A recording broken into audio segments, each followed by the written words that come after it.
Hey everybody, welcome to another video. So for this one I'm going to do a little bit deeper dive now that I've kind of covered 84 as far as the things that I kind of, like with Saturday morning cartoons, syndicated cartoons, toys, movies, albums. Now I'm going to do some deep dives now as I kind of, you know, uh, focus on specific things and go in a little more detail. Also, I'm trying to acquire some of the things. And one of the things that I wanted to get for the longest time, I mean the longest time, pretty much since 1984, was the Mighty Orbots on something. Whether it was, back in the day I wanted it on VHS, never got it. And it was available. Like I got a story about that, of course.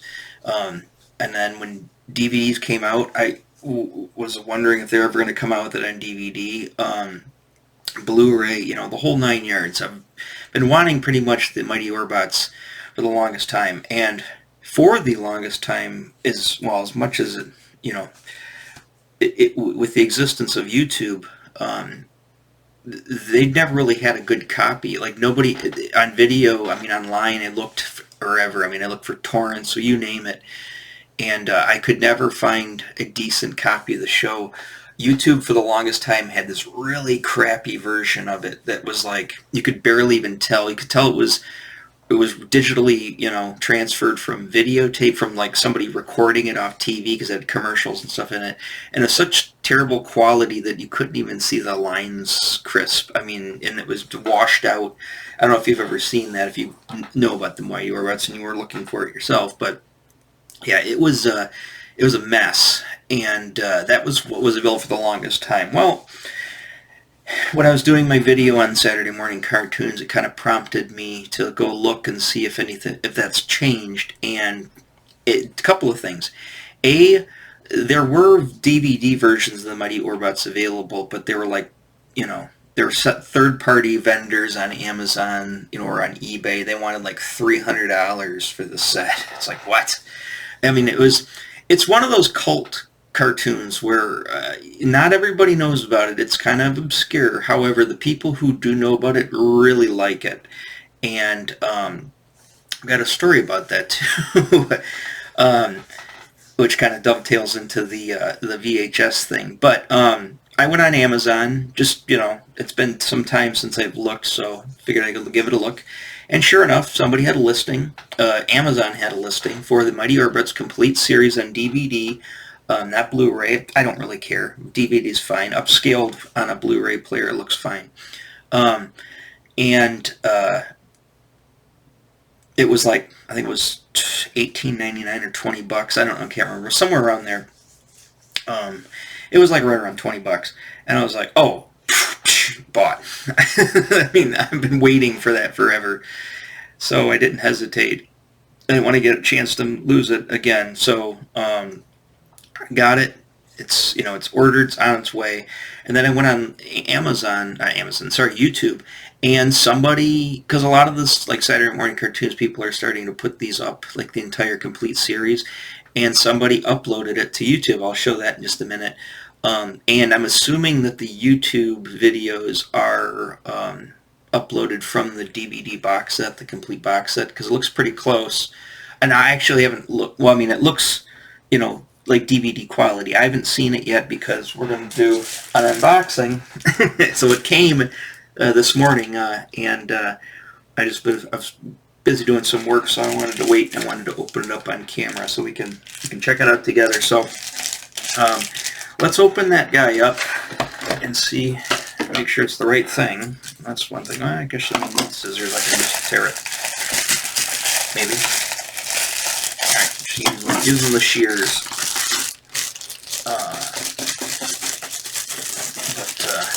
Yeah, like I said, this has been a long time waiting for this thing to come. And there it is. The Mighty Orbots DVD complete series. Now the thing is, when I say complete series, there's only 13 episodes in existence. It didn't make it a second season. From 84, it didn't transition into 85, except for it did transition in reruns. And then it got kind of hard to watch. And I remember even trying to, after, you remember 84, we didn't really have a we had a VCR, but I don't think, I wasn't taping stuff at the time. So in 1985, I remember, no, the VCR that we got had an issue tape. It wouldn't record. So when we got it, we had to buy a new VCR in 85 that did record, and then it was just, the floodgates were open. My dad was, he was buying three Fuji or three TDK tapes every time we went to the grocery store. We had so many blank videos around the house, around his apartment, trailer, whatever. Actually, it was trailer at the time. And we bought those, the wood pan, the fake wood, videotape, cabinets. We had those, as everybody did back then, just filled to the rafters with, blank tapes, and we had cable. So it was like a record-a-thon. Like, everything that I could possibly record, I recorded. I wanted everything. My dad was the same way. His big thing was he wanted to record like the Lone Ranger, the Untouchables, all the old Gunsmoke, all the old West, because he was from his generation, all the old westerns and TV shows, and from his time. And I was the same way. I was looking like, I want to get well, it was the 80s, so I still wanted to get current 80s things, but I was looking because they were rerunning a lot of things. And the Mighty Orbots became hard to find at that point. They didn't air them. They moved the time slots around for the reruns in 85. I think by 86, it might still have been on one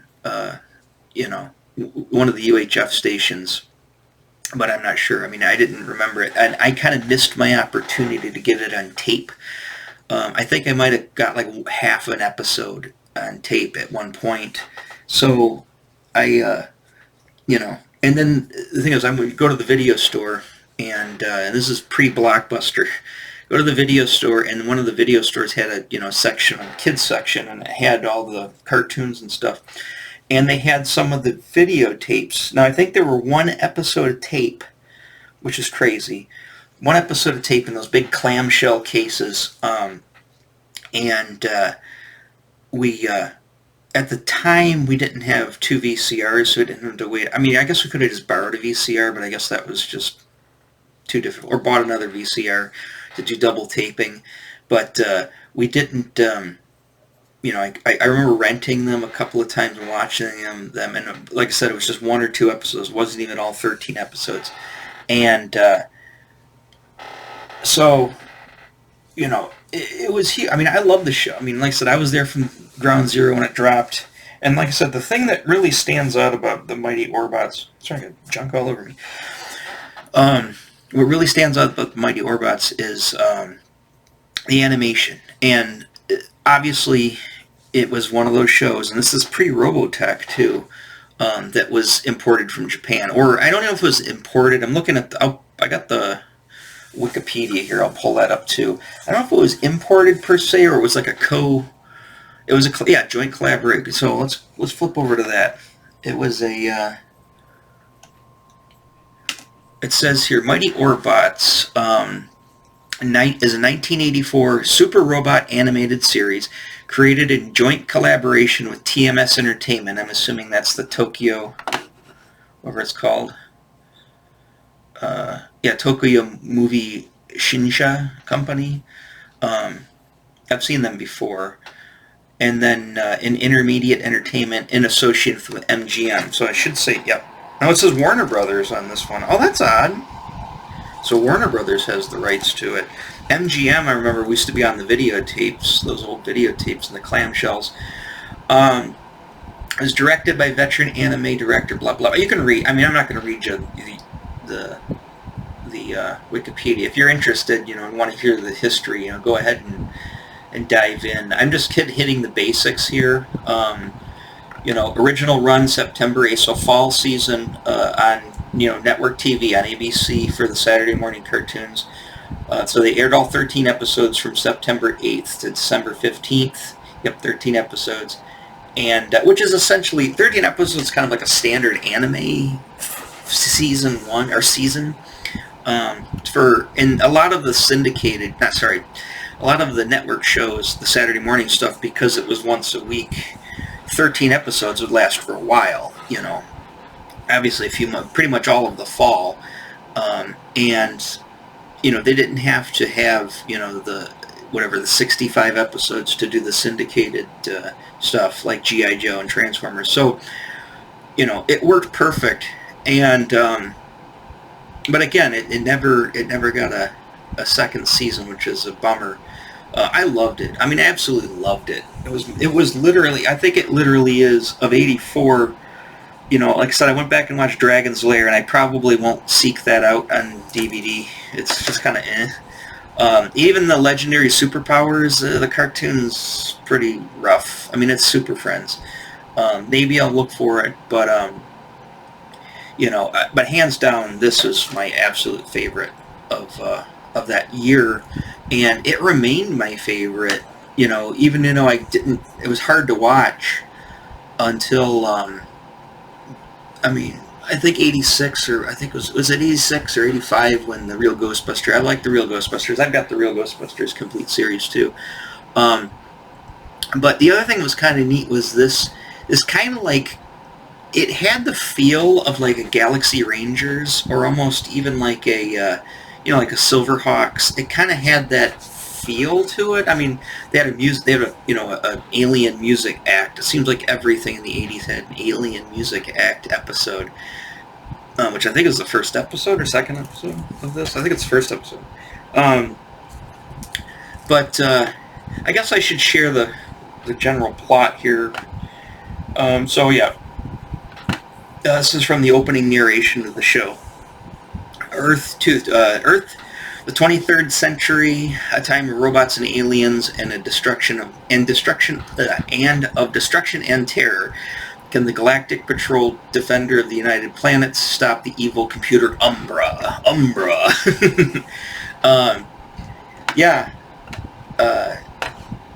That's pretty much it. Yeah, you bet they can. Meet Rob Simmons. Rob Simmons is the main character. I'll pull up some images that I grabbed off Google for you too, to show you. But Rob Simmons, a secret inventor of the feisty Ono, which is kind of like the comic relief character, kind of like the Orko, or in this regard, she's like this feisty little girl, robot girl. Mighty Tor, which is the big guy. Got to have the brute.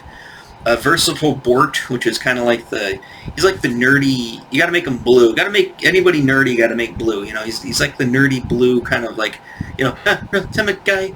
And he can change into anything, because like I said, this is 84, so then Transformers and GoBots were out. I mean, transforming things was in vogue at the time. The elusive Bo and the elusive Boo, or say the elusive Bo and Boo.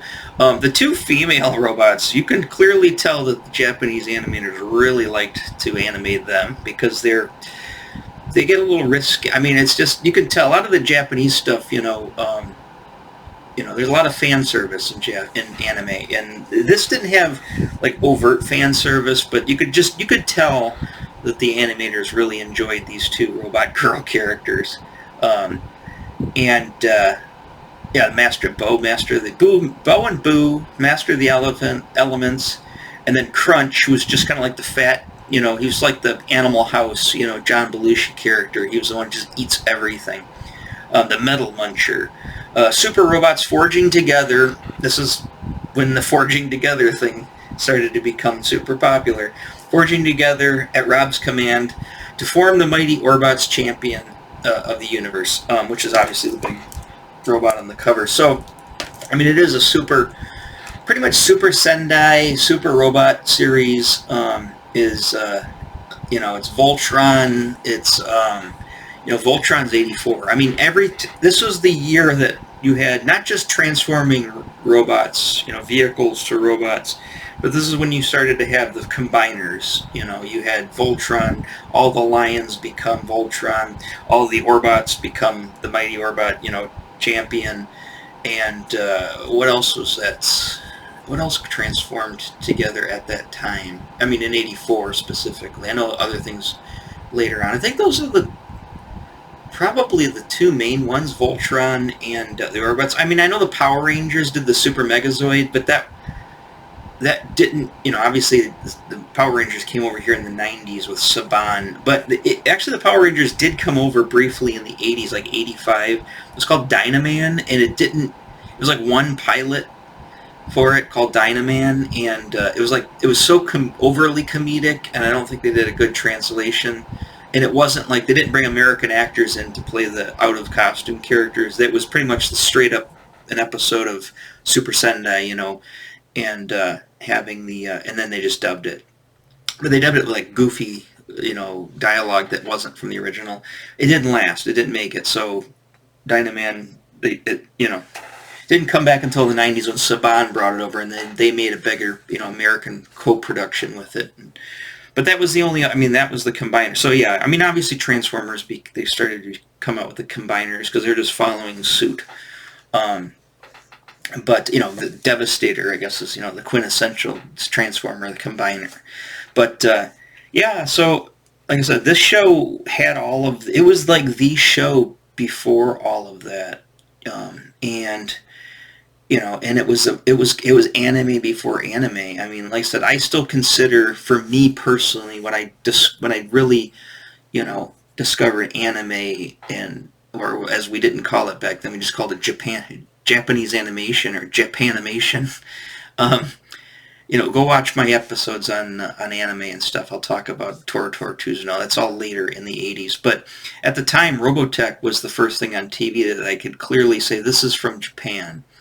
And so I didn't even really know this was Japanese until later on I discovered it. I knew something was up because, like I said, Dragon's Lair, Legendary Superpower, all the Hanna-Barbera stuff was, big. And then, of course, Transformers starting with Sunbow. And Transformers had some detail and some a little more light sourcing.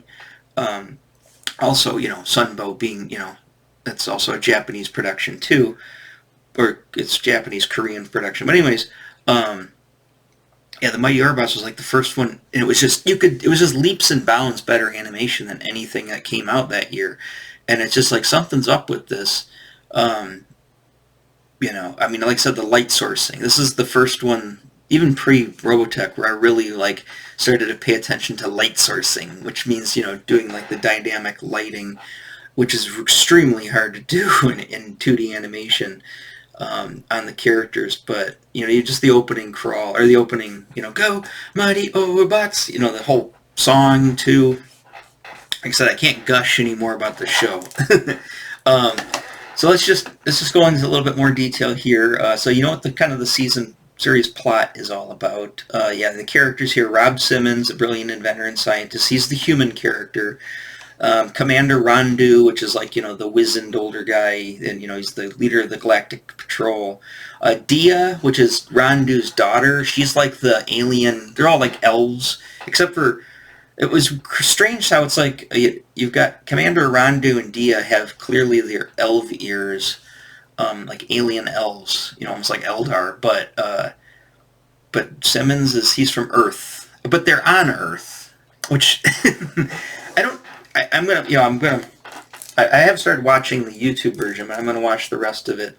I'm just wondering why, do they ever explain that? Why there's like elves on Earth? Or are they like, is it just something like, like Middle Earth? I don't know. So Commander Randu, then Dia, like I said, Dia's like the daughter. She's young, but she's not like, she's more like, I think she's probably like in her 20s, late 20s ish, and Rob Simmons is like early college age kid, and eventually they end up, be forming a romantic. It's like a romantic thing going on there. But in the beginning, it's not. She's just kind of like the senior officer of the Galactic Patrol, and she basically goes out and she finds like the trouble, and then she gets in over her head, and then they got to bring it's like I said, it's episodic, and it follows a formula. Umbra sends his minions out to do something, to threaten Earth. Dia goes out to check it out. She gets in over her head, needs help, calls up her dad. Her dad calls Simmons, which I believe that they don't know that he's the commander of the Orbots, which is weird. It's like one of those, things like, oh, can't let anybody know. And then he rides in. he actually goes along with the ship in Ono, and then they end up, bailing Dia out and then saving the day. As obviously they're going to transform into the the giant robot at the end, and just like in Voltron, and save the day, bring everybody back, and then Umbra's curse you, mighty Orbots, the typical thing. I mean, like I said, it's formulaic and it's episodic and it's monster of the week, but I love that. That's what I love about TV shows. I'm not a huge fan of the linear shows. Now, like I said, when Robotech started, I was like, oh, this is the first time we saw a linear cartoon with an ongoing storyline. Even though it was sort of episodic, it still followed a time progression. This one, I guess, sort of does, because, like I said, he develops the relationship with Dia. It kind of starts out, but it starts out like they've been around for a while, and they do a monster of the week. But that's what I like. I like short, half an hour or 25-minute episode, episodic monster of the week shows. That's my favorite, and I love it to follow a formula. I love where it's like, at the end you can count that he's going to turn into Ultraman, or Johnny Sacco's going to call in, Giant Robot, or Voltron's going to become the big Voltron at the end. Mighty Orbot's going to become the Mighty Orbots. He-Man's going to transform into He-Man. I love that. I mean, it's simple storytelling, but I just find it so fun. It's just fun. I just have a lot of fun watching it. It just puts a big smile on my face. So yeah, and then we got the Orbots here. So we've got Ono Robati, which is the little girl who's all feisty and always telling him what to do, and she's like the mother hen.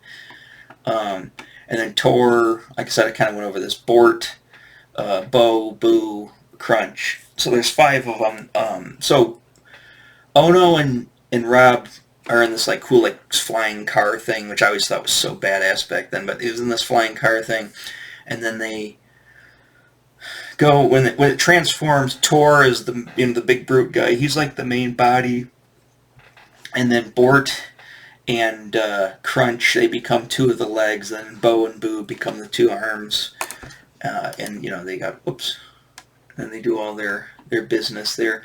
Villains, here we go. Lord Umbra, obviously the leader of Shadow. That's the name of the secret organization, evil organization. Umbra is an artificial intelligence that's the size of a planet's core, often depicted as a large head with a mouth and bestial nose and 5 eyes. Yep. It's through his efforts, organizing through his minions and agents, that Umbra strives to conquer the galaxy, operating from inside a massive base supercomputer of a sun called the Shadow Star. Shadow Star. Saw boss. I don't know, I just sound like it's the guy, that guy who does the, I think it's the same guy. I think No. Actually, the guy who does Orbots, he's a little more whimsical. I think the guy who does like Galaxy Rangers and Jason the Wheeled Warriors, I think that guy is the same guy. But this guy's a little bit more, he's more a little like this, like, he's got a different voice. Sorry.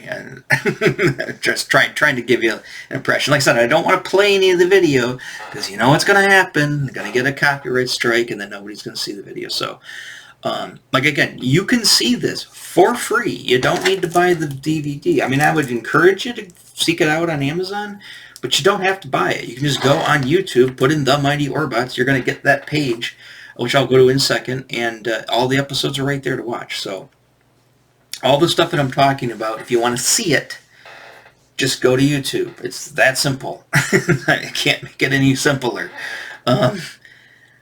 Okay, so other bad guys, you got Draconis and the Tobor Commander.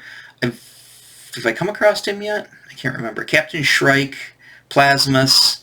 Some of the bad guys. They only show 3 of them here. I can't remember. Oh yeah, I remember Captain Shrike's the leader of the Space Pirates. Okay, Space Pirates. That's the other thing. So when Warhammer 40,000 came out with Rogue Trader, right? But one of the things that really, I mean, outside of the Space Marines that were so cool and the Space Orcs, one of the things that I loved was the Rogue Trader, was like the Space Pirates, because they were like all these different types of like characters that were like, some of them, they used Space Marine armor, there were orcs, there were other, it's just these Space Pirates. And that's where kind of the Eldar kind of came out of the Space Pirates. So this show, I always thought to myself, I always associated the Space Pirates of Silverhawks, because the show is a lot like Silverhawks in a weird kind of way. But I always thought the Space Pirates were cool, and then the Space Pirates also would show up in the Galaxy Rangers, which is another great show that I need to track down the shows at some point. I know those are available too. I'll do an whole episode on Galaxy Rangers sometime, but that wasn't until I think 86, 85 or 86. So we're still a year away to 2 years away from Galaxy Rangers coming out. But yeah, I always loved the Space Pirates. And then, by 87, I got Warhammer. It's like, oh, I love Space Pirates. I love Space Pirates in Silverhawks. I loved Space Pirates in Galaxy Rangers. And I forgot that, yeah, there was Space Pirates in the Mighty Orbots. I just always thought Space Pirates were cool. Ice Pirates. There's a movie I need to, I'm trying to find, is Ice Pirates, which is from 1984, by the way. But yeah, Captain Shrike lashes out against the unsuspecting ships of Traveler, because it just talks about that. And then, where else do we got? Draconis, the Tobor Commander, an agent of Shadow who works with Umbra in a diabolical plan to discredit and defeat the Orbots. He works with a duplicate giant robot imposter named the Mighty Tobor. Okay, I remember the Mighty Tobor now. Basically another giant robot for him to fight. And then Plasmus, an alien shapeshifter. Plasmus was ordered by Umbra to find a weakness in Mighty Orbots' Shadow, so Shadow could destroy them. Plasmus discovered that Ono was a key to the Mighty Orbots' power after he tricked her into traveling to the Wish World, where she was turned into the human girl. Okay, I think that's the second episode. Plasmus later battled Mighty Orbots in the Emerald Nebula and then attempted to defeat them, but was shoved into hyper warp and was never seen again. This stuff is so 80s, and I love it. So here's the episode list. So we got Magnetic Menace, Bo and Boo go to the Rockstar planet. Yeah, for this big, gotta have a Rockstar robot alien, blah blah blah, in the 80s, which they also did, by the way,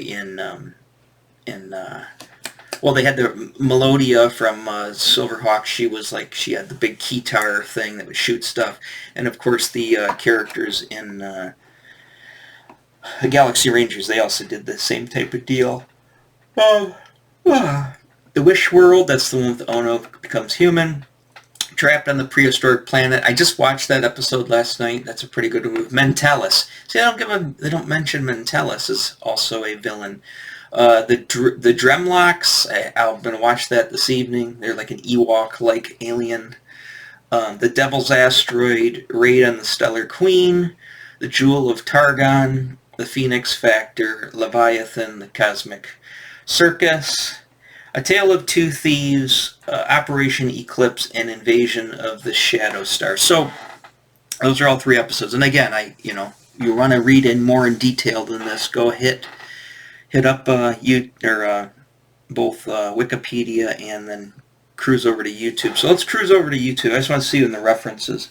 Oh, here we go. Video release. Victor Entertainment released the series in Japan via home video on April 17th, 2018. Warner Brothers Home Video released the series on DVD via their Warner Archive collection, via Turner Entertainment Company, the owner of the pre-May 1986 MGM library. Okay, so Turner Entertainment bought the library out from MGM. That's what appears in North America. They don't mention the old videotapes. That's weird. And then I guess it's irrelevant at this point, except for just history. The references of Eternal or Ariak's Mighty Orbot page. Let's check out the Mighty Orbot page real quick. I'm just curious. Oh, that's cool. So you got the Orbots here. All right, so there's another one. So wellofsouls.com Orbots /Orbots. Check them out. They've got a page. They got an episode list there. If you want a little bit something better than, they go over the characters. I'm assuming they just parrot a lot of the stuff that's on, what do you call it? Wikipedia. Oh, but no, they do go into more detail. Okay, so they have more detail on the different villains. That's cool. So yeah, there's Mentalis there. Dara, Jewel of Targon, Yeah, Ringmaster. So they talk about in the episodes that they pertain to. Like I said, villain of the week, more villain of the week than monster of the week. So we got all that, and then episode list. Yeah, there's all the episodes, archives. Oh, they do have the Sentai. So I pulled this up. I mean, I copied a few of these, but I really like model sheets. I love model sheets. As you can see, I mean, they really, especially her, Bo.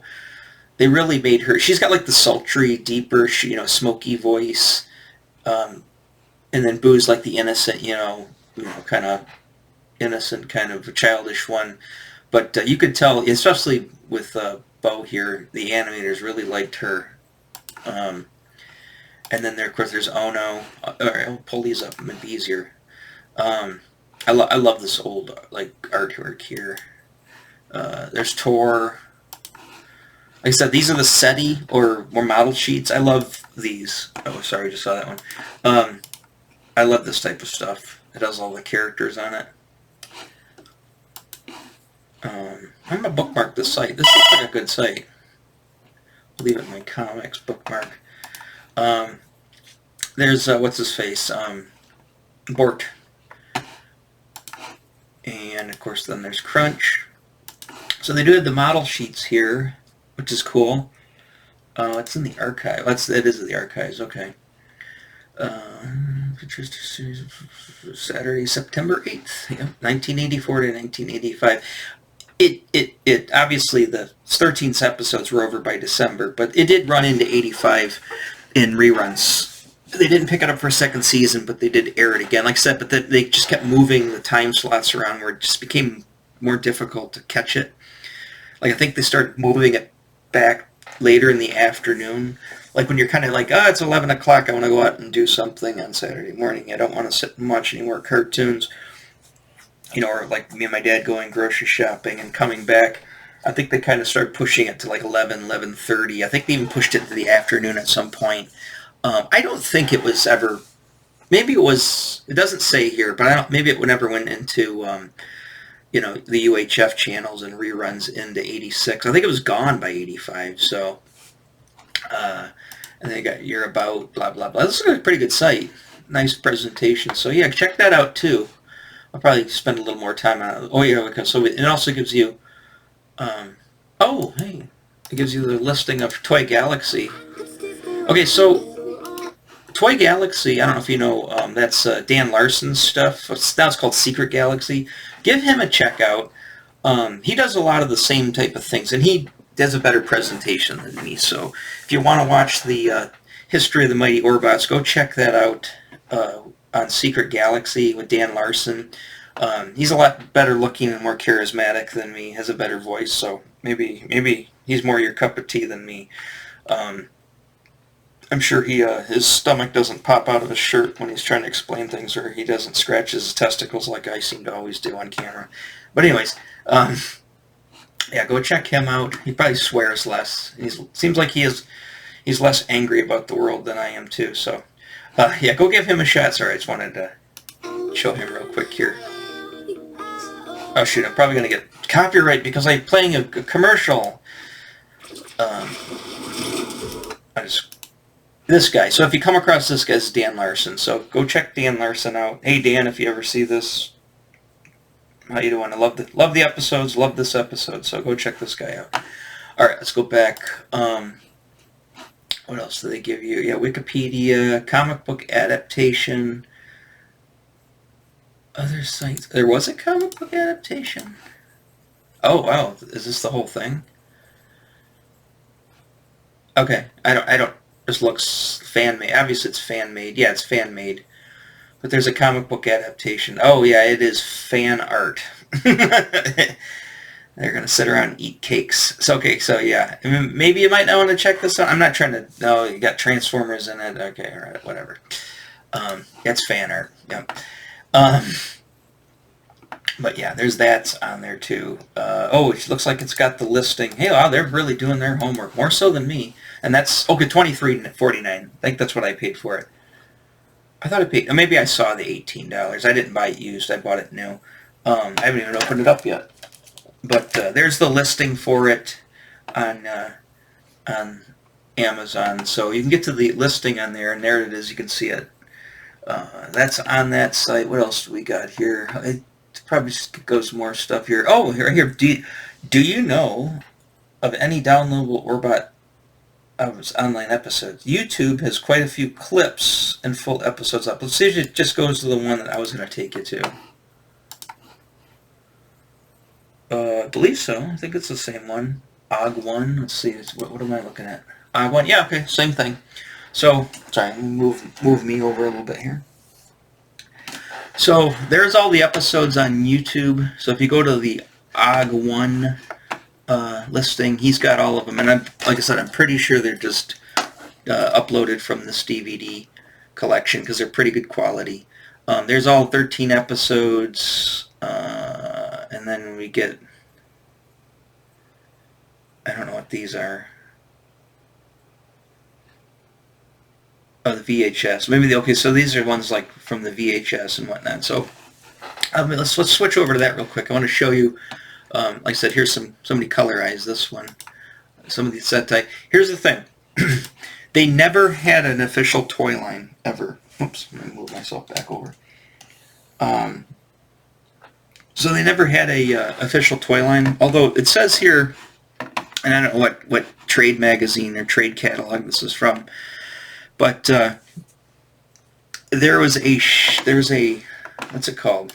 Godmars. Bandai has this really expensive, fancy kit, and I'm assuming it looks like Godmars. But then look at this. This also looks from the 80s too, and that's got the actual animation on the front of the cover for this box. I believe that's this. So I think this came out. I don't think this came out in the United States. I think it was probably Japanese release only. So we never got this. It's not that great. I mean, obviously, look at the girl. Look at the girls are very square. He looks pretty good. Tor looks okay. Bort looks okay. Tor is a little rough. But I mean, this is the time too. It's 1984. But that never actually officially came. If it did come out in the States and you had it, let me know. I never saw it. So that's not to say that it didn't come out, but I don't think it did. I guess if I looked up some research on it, it would tell me. But so these are the videotapes that were at the video store.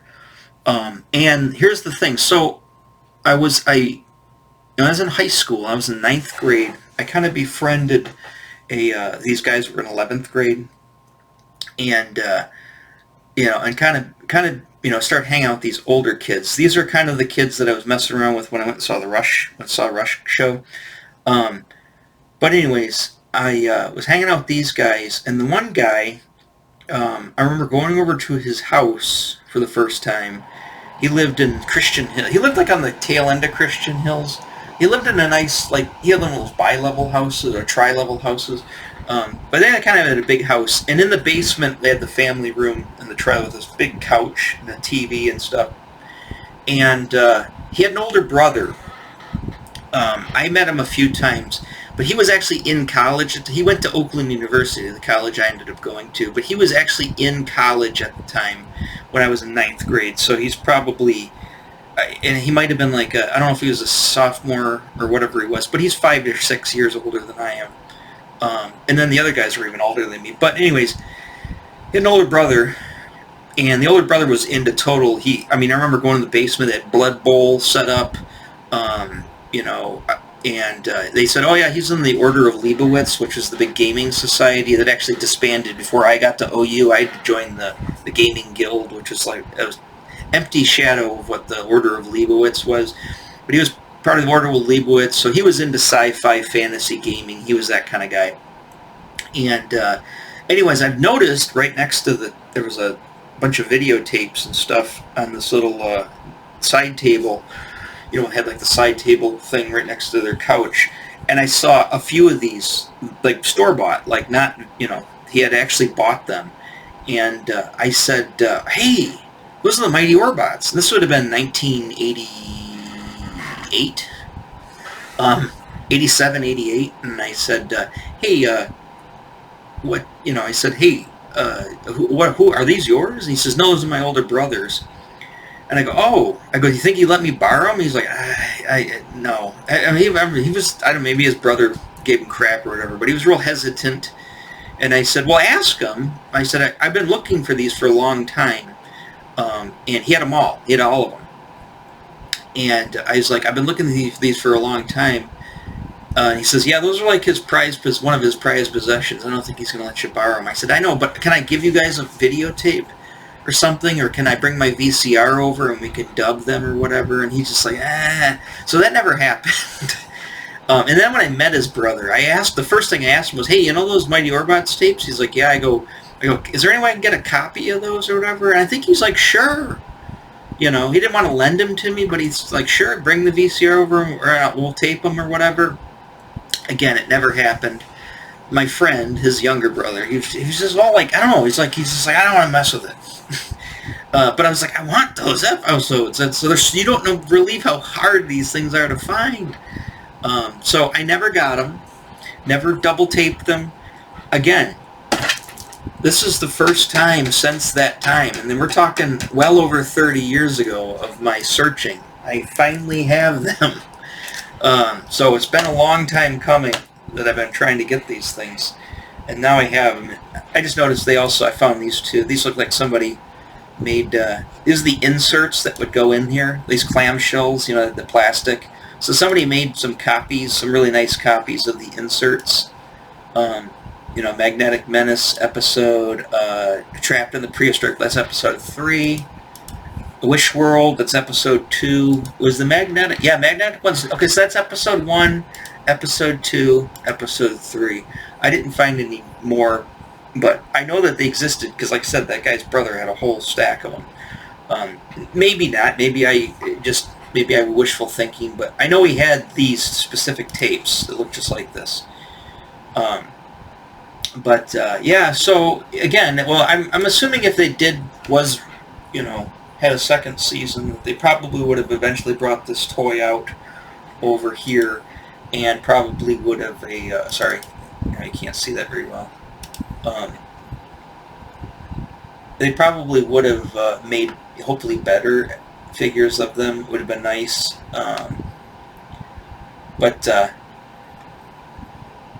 Yeah. See, there's these videos too. I think these videos came out in the 90s, and they might have had them at like the Meyer Video thing. This was like something I would find at Meyer Video, like the Meyer Video department in the 90s. But these must have come out in the 90s, and I probably had just forgot. I'm not forget it, but I was just not. Unless I came across them and saw them, I probably wasn't paying attention. Suncoast Video used to have a lot of this type of stuff. So those, obviously, VHS tapes came out, not the super fancy clamshells, but these more simplistic ones. I didn't know they were around. I kind of, like I said, I didn't forget them about the 90s, but I forgot about these in the 90s. And then, of course, into the 2000s, and then when DVDs came out. Like I said, I think there was a DVD release prior to this, because I remember seeing it. I don't think this was the one that somebody wanted $300 for. And maybe it was. Maybe they just, and it finally got, you know, a second printing or whatever, a reorder. See if they have a date on this. Usually they do. 2018. No, this might be it. So this came out in 2018. So that was the first time I think it was the first time it was offered on, and that's the one I think they were talking about on the, on that website. So yeah. So it looks like Amazon finally got a bunch more, and they had them at the regular price, not the collector prices that they're going for, the scalper prices. I can't believe I talked 43 minutes about the Mighty Orbots. Anyways, so yeah, again, let me just reiterate, if you want to learn about them, go on to YouTube, or go on to Wikipedia, I'll give you all that. If you want a little bit better website that's got a lot more information, it looks like, and I still have to go through this too, go to this Mighty Orbots page. Like I said, this is Well of Souls, so it's well-of-souls, all lowercase, at .com/Orbots, and it should take you to this front page. And there we go. Yeah, it's got some images on it. It's got a lot of hyperlinks. It's got a lot of information. Pretty much everything you're going to want to know about it. Goes over the Galactic Patrol, goes over Shadow. There's Umbra there. It's got an episode list. It's got series credits if you want to know like the voice actors and whatnot. Just curious if that one girl's voice, Bo, does it have her voice director or voice talent? Oh, here we go. It's not credited. Jennifer Darling, Julie Bennett, Sherry Alberoni. It's probably one of those girls, but that doesn't look like... Or do they have it? Just wondering why they don't have the voices up. Thought maybe we might say it in here. There's the Orbots. Bo and Boo. Yeah, I mean, I'm sure if you go into IMDb, you'll find it, or if you watch the credits. But anyways, just wondering what other, because her voice sounds familiar too. Just wondering what else she's done. But yeah, so there's that, and then of course, you know, there's that's hyperlinked onto that site, and then of course you can go and just look it up on YouTube and get all the episodes there and watch it, and you can buy it on Amazon. So, Amazon, give me some affiliation money here. Maybe when I get more followers. So, like I said, I'm going to go in, even though I kind of covered Saturday morning cartoons. Like I said, I'm probably not going to go do a deep dive on Dragon's Lair. Probably won't do a deep dive on the Superpowers cartoon, because for me, it was more the toys. And again, Dragon's Lair, it's more about the arcade game. I might do a deep dive in there. I would love to get that one up, the game version. Maybe I'll do it. I'm not sure.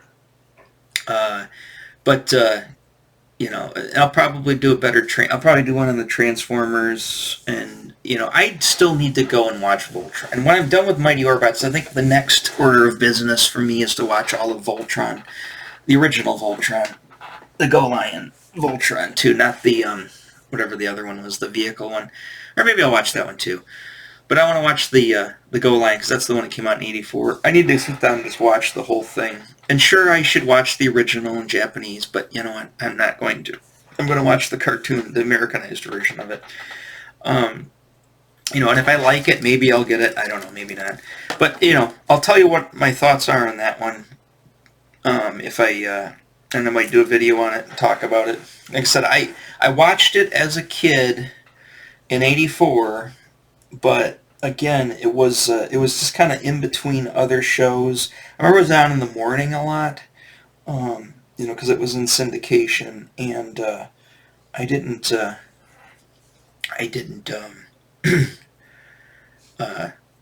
know, I liked it. I had the Lion set, the Matchbox set that transformed. I didn't have I only had a couple of the figures because I couldn't find them. And I'll tell more about that story if I do a video on Voltron. I don't think I've done one yet, have I? No. Probably mentioned the story, though. But, yeah, so we'll see what's going to happen in the next video when it comes to it. Other than that, I just wanted to say, I noticed that my Sears Christmas catalog video really took off.